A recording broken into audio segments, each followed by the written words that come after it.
I think it's interesting worlds that we exist in.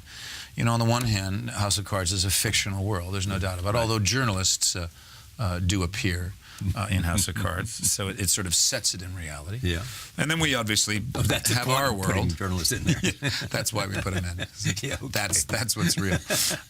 And then, of course, we have the real world and real world politics, which is very, very different. But obviously, there's lots of people who like to comment on, well, are you trying to say this about the world and blah, blah, blah. Yeah, I'm interested in that. There is a kind of parallel universe happening. And what's been the most interesting thing about it is, and I kid you not, this is true, in both Season 1 and Season 2 and now Season 3, we will have discussions about what we want to tackle, the areas that we want to go down, the roads we want to travel. And then Bo and his team will write them, and then we will shoot them.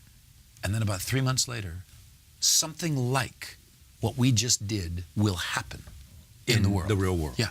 And we'll go, people are going to think we ripped this from the headlines. Yeah. When this finally gets on the air, by the time it airs, people are going to think we ripped this off and that we. So what do your writers know? But actually, we're not. What's I think interesting, and this is just maybe because Bo and his team happen to have their pulse and their finger on a particular pulse and they of seem what's to be happening in the world. junkies. And they are. They're definitely political junkies. Right. That they've managed to always just be a step ahead of what they can see sort of coming down the road. And it's just been very interesting for us every time, literally in all 3 seasons this has happened.